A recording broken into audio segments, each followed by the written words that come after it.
other minorities, because if you benefit other minorities, you're benefiting your own minority. And so it's in your own self-interest as a minority to help other minorities in America, because minority rights protects you against majority rules. And so a confirmant said to me, she said, "But Rabbi," she said, "don't you think that sometimes the Torah motivates us?" You know, and I felt like I had been hoisted on my own petard, right? In other words, you know, and what could I say? She was certainly right. In other words, to what degree our religious tradition plays a role. And I didn't mean to suggest it's only utilitarian, though for some that's all it is. But for others, it's a spiritual cause. We got to admit that. The other thing I think, a lot of times people my age are asked, when you grew up, did you suffer any anti-Semitism? And I have only one recollection in my whole life, and that was in 1961. My parents were looking to move from a townhouse where we lived to another apartment. And I heard my dad getting upset on the phone, and he later told my mom that he had called about an apartment that was available. This is in 61. And the man asked him what his nationality was. And he said to my father, "What is your nationality?" And my father said, knowing full well what he was trying to find out, and my name, of course, is Zola, which was shortened from a Russian name, and it's very hard to get to Jewish from Zola, but my father got very angry. He said, "Why are you asking that question?" And then he told my mom that SOB was asking because he wanted to know if we're Jewish. Where were you? Evanston, Illinois. Evanston, Illinois. That's illegal. It was illegal at that point. Yeah. Yeah, I don't know if my dad knew it was illegal, but It wasn't like they stopped asking illegal questions. That's the only thing I recall. My dad was very upset. Didn't he say American? No, he said, "Why are you asking?" And then I heard him yelling, and then he told my mom, he said, that SOB wanted to know, he wanted to know if I was Jewish. So, anyway, yeah. Okay, if you don't mind, maybe we should this is the famous March on Washington. All of us know Dr. King's famous address. And this is Rabbi Joachim Prince, he'll speak for himself. Prince was said. Yes. Yes.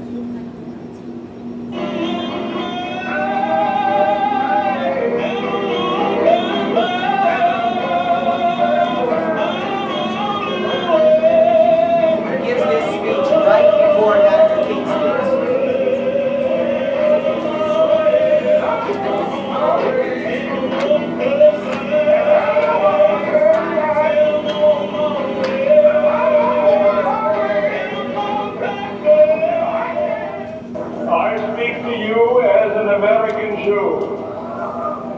Our fathers taught us thousands of years ago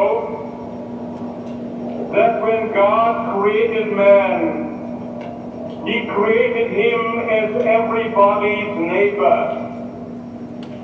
Neighbor is not a geographic term. It is a moral concept. It means our collective responsibility for the preservation of man's dignity and integrity. Our Jewish historic experience of 3,500 years began with slavery and the yearning for freedom.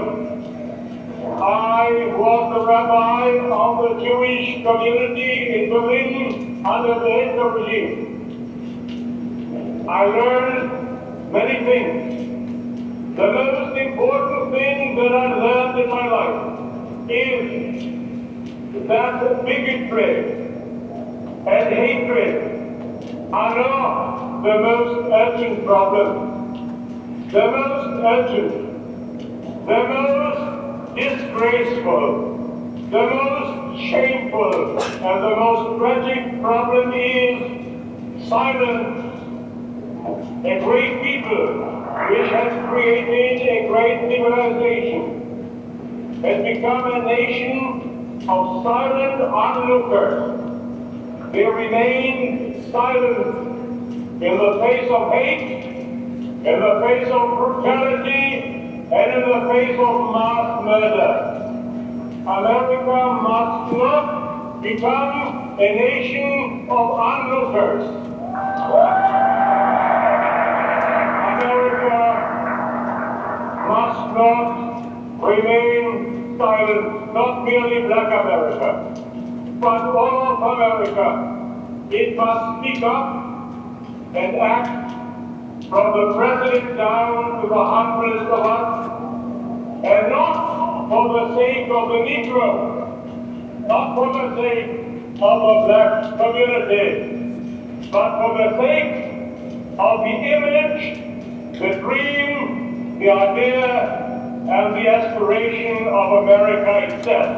Our children, yours and mine, in every school across the land, every morning, pledge allegiance to the flag of the United States and to the republic for which it stands, and then they, the children, speak fervently and innocently of this land as a land of liberty and justice for all. The time, I believe, has come to work together, but it is not enough to hope together, and it is not enough to pray together.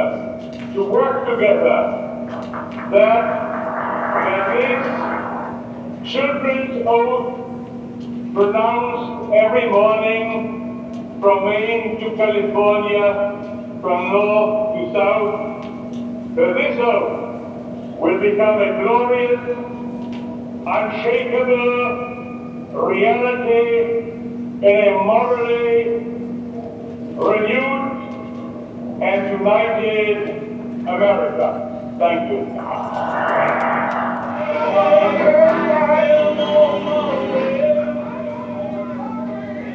Well, that is an inspirational closing that echoes maybe Obama's last State of the Union speech at the end of his speech yesterday. Was speaking some of the same language, I think. So thank you so much for coming. There's lots of MLK events, I think, in this coming week. And thank you very much. And don't forget to get some of our flyers. And if you have a couple more questions, I know it's been a long evening. Maybe you'll have a chance for a few minutes to do that. But thanks.